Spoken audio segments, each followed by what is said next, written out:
বিএনপির ভাইদেরকে একটা কথা বলি, আপনারা হয়তো অনেকে জানেনও না।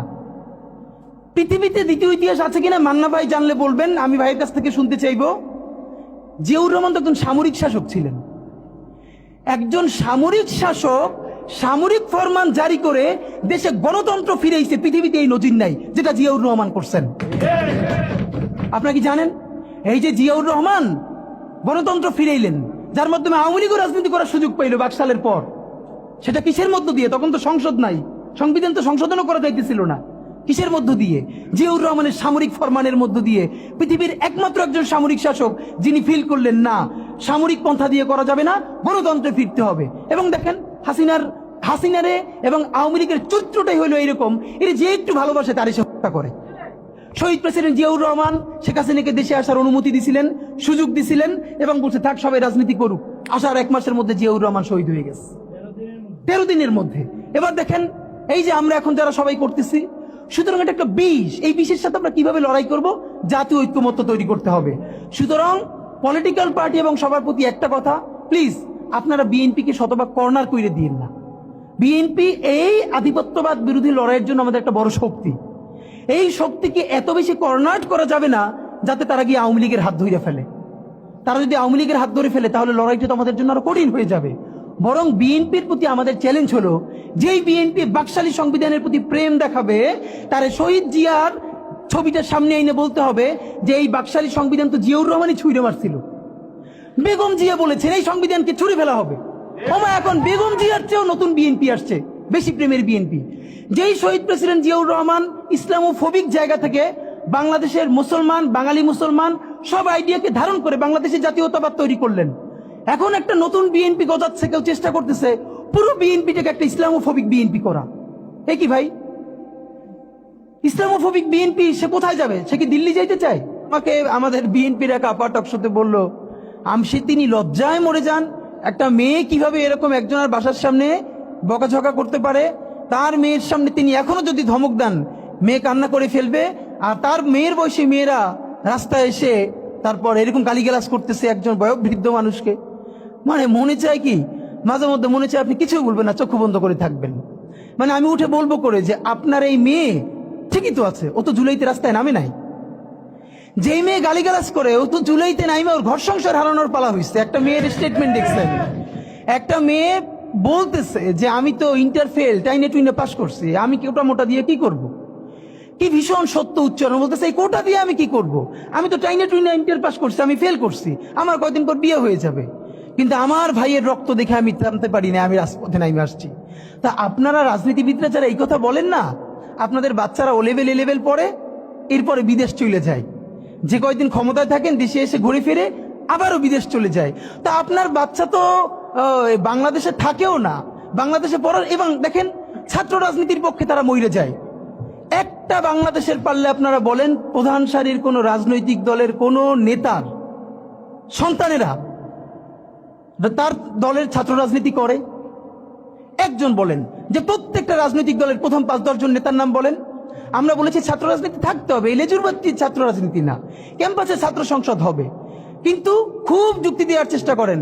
তখন যখন বললাম যে আপনার সন্তান কি ছাত্র রাজনীতি করে, যদি বিএনপি হন আপনার ছেলে কি ছাত্রদল করে, যদি জামাত হন আপনার ছেলে কি ছাত্র শিবির করে, কোনোভাবে ইন্টার পাস পর্যন্ত করে, তারপর তো বিদেশ পাঠাই দেন। আপনার নিজের ছেলেরে এত ভালোবাসেন, মেয়েরে ভালোবাসেন, বিদেশ পাঠাই নিরাপদ রাখেন, আর এইখানে অন্যের সন্তানরা এসে জীবন যুদ্ধ করাইতেছেন যে খুব দেশ উদ্ধার করতেছেন। এইসব ভণ্ডামির একটা পর্যায়ে থাকে, এগুলো বন্ধ করতে হবে। এখন যেটা ব্যাপার, আপনারা এই যে ইসের ব্যাপারে দেখেন, গত 1 বছরের ব্যাপারে আপনাদেরকে বিনীত আকারে বলি, মিডিয়ার ভাইরা যেটা করছেন না, গত 1 বছরে বাংলাদেশে তো গৃহযুদ্ধ হওয়ার কথা ছিল, 1000 বার বলেছি। আওয়ামী লীগ নিজে বলেছে তার পতন হলে 5 লক্ষ মানুষ মারা যাবে। এটা সে কেন বলেছে? এটা শুধু এই কারণে বলে নাই আওয়ামী লীগকে ভয় দেখানোর জন্য না, সে জানে অনেস্টলি সে কত মানুষকে গুম করেছে, খুন করেছে, হত্যা করেছে। এই প্রত্যেকটা পরিবারের একজন করে মানুষ যদি আওয়ামী লীগের বিরুদ্ধে রুখে দাঁড়ায়, তাহলে তো আওয়ামী লীগের এখানে আও থাকার কথা না। আপনি ভাবেন পিলখানা থেকে শুরু করেন, যতজন অফিসার, সাপ্লাই, যত গণহত্যা, এরপরে নিরাপদ সড়ক আন্দোলন থেকে শুরু করে প্রত্যেকটা জায়গায়, সর্বশেষ জুলাইয়ে মিনিমাম যে 1500 শহীদ, এই প্রত্যেকটা শহীদ পরিবার থেকে একজন যদি জান বাজি রেখে নামে, তাহলে এখানে কি অবস্থা হওয়ার কথা ছিল বলেন। অথচ অবাক হই, এইরকম গণহত্যার পরেও জুলাইয়ের শহীদের কোনো পরিবার কোনো রিভেঞ্জ নিল না। এবং এখানে অবশ্যই বিএনপি, জামাত ইসলামী, অপরাপর প্রধান রাজনৈতিক দলকে আমরা ধন্যবাদ দিয়েছি। তারা অত্যন্ত বিচক্ষণতার পরিচয় দিয়েছে, তারা রিভেঞ্জ নেয় নাই, মানুষকে দমিয়ে রেখেছে। কিন্তু এই গত 1 বছরে, এবং খেয়াল করেন মবের একাডেমিক সংজ্ঞা যদি ধরি, আমাকে খালেদ মহিউদ্দিন ভাইও জিজ্ঞেস করবার চেষ্টা করলো একই টকশোতে, মানে মব কি মানে হইল, মবের এখন ভালো সংজ্ঞা হইছে যেইটা আপনার বিরুদ্ধে হবে, এই এস্টাবলিশমেন্টের বিরুদ্ধে, সেইটি হইল মব। আর যেইটা আপনার শত্রুর বিরুদ্ধে হবে ওইটা মব না, ওইটা হলো মুক্তিযুদ্ধ। বাংলাদেশের স্বাধীনতার ইতিহাসে সব থেকে নিকৃষ্টতম ভয়াবহ মবের নাম শাহবাগের সন্ত্রাস। যেই শাহবাগের সন্ত্রাসের মধ্য দিয়ে বাংলাদেশের প্রথম বিপরীত রাষ্ট্রকল্প তৈরি করে এখানে প্রত্যেকটা রাষ্ট্রীয় প্রতিষ্ঠানকে ধ্বংস করা হয়েছে। বাংলাদেশের বিচার ব্যবস্থা, বাংলাদেশের আইন ব্যবস্থা, সচিবালয় সবকিছুকে গুড়িয়ে দেওয়া হয়েছে। সেই শাহবাগ সন্ত্রাস না, সেই শাহবাগ মব না। সেই শাহবাগে প্রত্যেকটা জাতীয় দৈনিক প্রথম পাতায় লিড নিউজ করেছে তারা কখন মোম জ্বালাচ্ছে। আমি নিজে দেখেছি, শাহবাগে তো দিনের পর দিন আমি দেখেছি। যখন 40 থেকে 50 জন লোক মাত্র, দুপুরে লোক নাই, তখন মিডিয়াকে বলে দেওয়া হয়েছে এমন করে উপর থেকে ক্যামেরা ধরতে হবে যাতে অনেক লোক দেখা যায়। সেভাবে করে করে লোক আনা হয়েছে, প্রত্যেকটা গার্মেন্টসকে বাধ্য করে লোক আনা হয়েছে। আমার বিশ্ববিদ্যালয়ে, তখন আমি ঢাকা বিশ্ববিদ্যালয়ে পড়ি, আমার ছাত্রলীগের যারা আমার সহপাঠী ছিল, ওদের রুমে dry cake, 7 up, Coke, Sprite, biryani দিয়ে ভরা থাকতো। শাহবাগ হলো পৃথিবীর এমন একটা আন্দোলন যেখানে কাচ্চি থেকে শুরু করে সমস্ত খাবার দাবার দিয়ে আন্দোলন করা হয়। তো ওরা সব রুমে নিয়ে আসতো, যেগুলো এক্সট্রা থাকতো ওরা আবার ফ্রেন্ডদেরকে ডাকতো, কার কি লাগবে নিয়ে যা। এই কথা কেন বললাম? একটা মিডিয়া কি তখন সেটাকে মব বলেছে? সাংবাদিক মাহমুদুর রহমান হাজার আক্রমণের পর কুষ্টিয়ে যখন আক্রান্ত হয়ে 11টা মাথায় সেলাই লেগেছে, তার 11টা রক্তাক্ত ভয়াবহ অবস্থা, একটা পত্রিকা সেটাকে মব বলে নাই। আদালত চত্বরে একজন মানুষ আদালতের কাছে গেছে, আদালতের সামনে তাকে বিচার মানে মাথা ফাটিয়ে দিচ্ছে, রক্ত। সংগ্রাম সম্পাদক আবুল আসাদ, পত্রিকা যদি জামাতের সমর্থিত হয় আপনি তো, সেটা তো কোনো কথা না। বাংলাদেশের প্রত্যেকটা পত্রিকার একটা আইডিওলজি আছে। কিন্তু এর মানে কি, এই যে প্রথম আলোর সামনে যারা দাঁড়িয়েছে, আমরা তাদের পক্ষে দাঁড়িয়েছি, আমরা বলি না। আপনি পারলে প্রথম আলোর বিকল্প আরো 10টা প্রথম আলো তৈরি করেন, তার অফিসের সামনে আপনার কাজটা কি? আমরা তো তখন সে কথা বলেছি। কিন্তু এই যে সবাই মব বাজরা, যারা মব ট্রেডিং করছেন, তারা সম্পাদক আবুল আসাদের রুমে ঢুকে, একটা পত্রিকা অফিসে সব থেকে বয়োজ্যেষ্ঠ সম্পাদক ছিলেন উনি বাংলাদেশের, দাড়ি ধরে টেনে মুক্তিযুদ্ধ মঞ্চের সন্ত্রাসীরা তাকে বের করে তারপরে থানায় নিয়ে গেছেন। একটা পত্রিকা মব লেখে নাই, সেইগুলো কোনোটা মব না। এরপর তো বলতে পারবো হাজার হাজার। কিন্তু এই যে কোন বাচ্চারা গালি দিচ্ছে, কাকে দিচ্ছে, যেই বাচ্চার একটা চোখ নাই, ইন্টারে পড়ে, এখন সে ভর্তি হবে ভার্সিটিতে, অন্য চক্ষু কাজ করছে না, হাত নাই, পা নাই, তার মধ্যে ভীষণ ট্রমা কাজ করে। এই রাষ্ট্রের প্রধান কাজ কি ছিল? রাজনৈতিক দলগুলোর রাষ্ট্রকে বাধ্য করা, আমাদের যেই সব ছেলেমেয়েরা চোখ হারাইছে, চিরতরে অন্ধ হইছে, পঙ্গু হইছে, রক্তের সাগরের মধ্য দিয়ে হইছে, ওদেরকে দিনের পরে দিন কাউন্সিলিং করা। ওরা এখনো ট্রমাটাইজড। ওদেরকে স্কুলে, কলেজে, ইউনিভার্সিটি দিনের পরে দিন কাউন্সিলিং করা উচিত ছিল। আপনি কাউন্সিলিং করেন নাই, ওদের পুনর্বাসন করতে পারেন নাই, শহীদদের পরিবারের পুনর্বাসন করতে পারেন নাই। এখন এই ছেলে মেয়েগুলো দেখে যে এই রক্তের মধ্য দিয়া সে চিরতরে অন্ধ হইছে, পঙ্গু হইছে, এখন তার ন্যূনতম বিচারই শুরু হয় নাই। বিচার নাই, সংস্কার নাই, সে বরং দেখতে পাইতেছে সেই আগের পুরনো আওয়ামী লীগ জিকে বসতেছে, যাতে তার মনে হইতেছে সে যে আবার অন্ধ হয়ে বাইচে আছে, সেটাও হয়তো বাইচে থাকতে পারবে না, এবার হয়তো তাকে হত্যা করে ফেলা হবে। সেই রিয়েকশনে সে কাউকে গালি দিচ্ছে। এই গালিকে আপনার এত অপবিত্র মনে হয়, কিসের সাথে তুলনা দেন? গত 15 বছর যার তুলনা একমাত্র জাহান্নামের সাথে হইতে পারে। তো আপনারা কি বুঝাইতে চান আমাদেরকে? এগুলো মনে করেন আমরা বুঝি না? নাম ধরে বললে পলিটিক্যাল পার্টিগুলো বেশি প্রেসার ফিল করে। আমার হেড বিভিন্ন টিভি থেকে ফোন করে বলে, ভাই আপনার সাথে তো অমুক দলের অথবা অমুক দলের কেউ আসতে চায় না। এখন এই জন্য আমার কি হয়েছে, তারা যাতে একটু ট্রাস্ট পান, একটু কনফিডেন্স পান, এই জন্য কথার উত্তর দিই না। আমার এক বড় ভাই টকশোতে বললেন, তুমি থাক, ওনারা মুরব্বী মানুষ, তুমি যদি 2 শব্দ কম বলো তোমার জীবন পইরিয়াছে, কিছু হবে না। তাই ওনাদেরকে 2 শব্দ কম বলতে বলতে ওনারা এমনই হয়েছে, ওনারা মাইনেই নিতে পারে না যে এই বাচ্চারা না থাকলে ওনারা যে এখনো জেলে থাকতো অথবা বাড়ি বাড়ি পালাইতো, এইটা ওনাদের ভুলেই গেছে 1 বছরে। তো সেই বাচ্চার গালিগালাজরে আপনার এত খারাপ লাগে? আমি বলেছি সমস্ত গালিগালাজ বন্ধ হয়ে যাবে। আমি এখন আপনারা চাইলে, আমার কাছে একাডেমিক থিসিস আছে কেন গালি দেওয়া যাবে। শুধু গালি দেওয়াই যাবে না, এই গালি কেন বৈধ এমনি তো বলা যাবে না, যে একাডেমিক থিসিস আছে। আমি আন্দাজে কথা বলি না, আমি একটা বিশ্ববিদ্যালয়ে পড়াইও, তো এইটা আমি বলতে চাই না। তখন আবার বলবেন যে গালিকে প্রমোট করে। কিন্তু হ্যাঁ, আপনার চোখের সামনে শহীদ রিয়াগো এর বুলেটটা ভিতর থেকে ঢুকে এরপরে পিছনের ওয়ালে গিয়ে লিখেছে, সে ওয়াল 2 ইঞ্চি ছিদ্র হয়ে গেছে।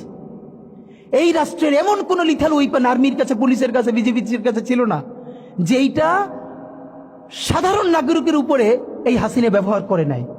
আপনার বুকের মানিক আপনার সামনে বসে কলিজা ছিঁড়ে ওয়াল ছিদ্র হয়ে যাচ্ছে, তখন আপনি রবীন্দ্রসঙ্গীত গাইবেন? আপনি কি করবেন তখন?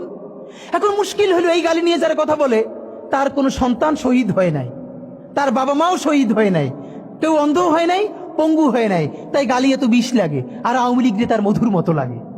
তো এখন আমি সর্বশেষ যে কথাটা বলতে চাই, আপনারা একটা মিডিয়ার ভাইয়েরা কাইন্ডলি চেষ্টা করে দেখেন, এই যে গৃহযুদ্ধটা হওয়ার কথা ছিল হইল না, তো অশান্তি তো কিছু থাকবেই, আমরা তো রাষ্ট্র গঠন করব, এরপরও তো তুলনামূলক অনেক কম হচ্ছে।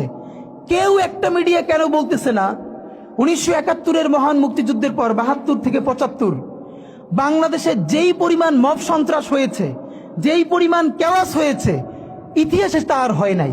তার সাথে জড়িত ছিল কারা? এই যে মুজিব বাহিনীর গুন্ডারা। আমার বাবা আমার মা বলেছে মুক্তিযুদ্ধের পরে যে অস্ত্রগুলো জমা দেয়া হয় নাই, সেই জমা না দেয়া অস্ত্র থেকে প্রত্যেকটা বাড়িতে বাড়িতে ছিনতাই, রাহাজানি। আমার মায়ের আজকে এই কথাটা বলে, আমার মা বলতেছেন আমার নানা একজন সম্ভ্রান্ত আলেম, তিনি যেখানে থাকতেন মুক্তি বাহিনী এবং পাকিস্তান বাহিনী কেউই তাকে কখনো আক্রমণ করেন নাই তার সম্মানে। আমার মা খালার বাসায় ছিলেন, তাকে পুরো এলাকাবাসী দেখিয়ে রেখেছে। বাট মুক্তিযুদ্ধের পরে আমার মা বলেছে, তখন তার বয়স 16, আমার মা আমার খালা এবং এলাকার অনেক মেয়েদেরকে, যাদের চেহারা একটু ভালো ছিল, তাদের গায়ে কালি মেখে তারপরে অনেক সময় মাটির নিচে বাংকার বানিয়ে বা বিভিন্ন জায়গায় রাখা হতো তাদের সম্ভ্রম রক্ষা করবার জন্য। এই মুজিব বাহিনীর গুন্ডারা সেগুলো করেছে না?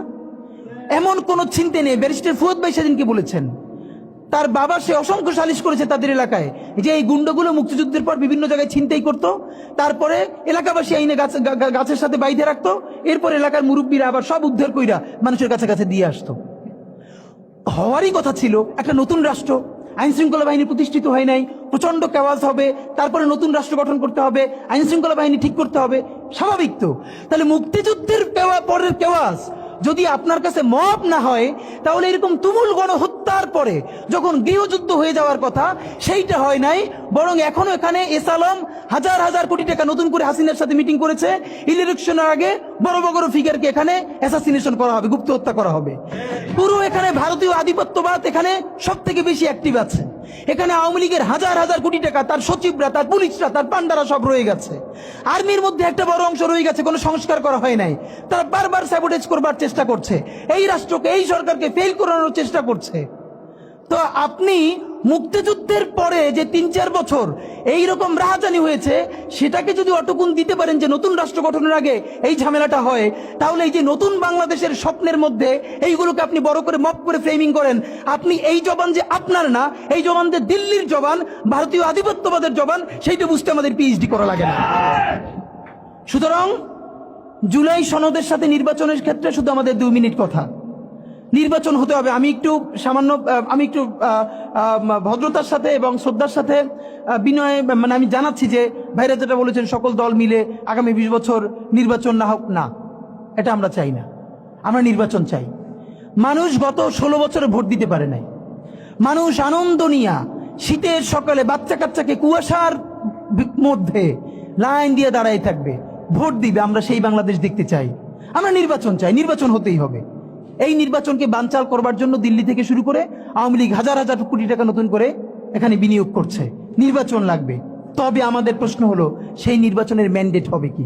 এখানেই আমাদের কথা।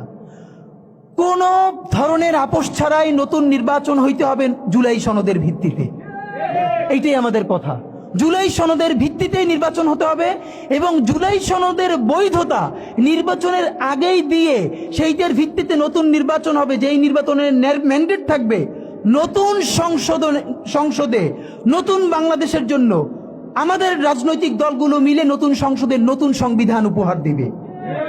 যেই সংবিধান 72-এর বাকশালী সংবিধান, ফ্যাসিবাদী সংবিধান, যেই সংবিধানের কোনো ম্যান্ডেট ছিল না বাংলাদেশ রাষ্ট্রের সংবিধান করবার, কারণ তারা পাকিস্তান রাষ্ট্রের মধ্যে শপথ নিয়ে পাকিস্তান রাষ্ট্রের জন্য সংবিধান প্রণয়নের কথা বলেছিলেন, কিন্তু বাংলাদেশ রাষ্ট্রের কোনো ম্যান্ডেট তাদের কাছে ছিল না।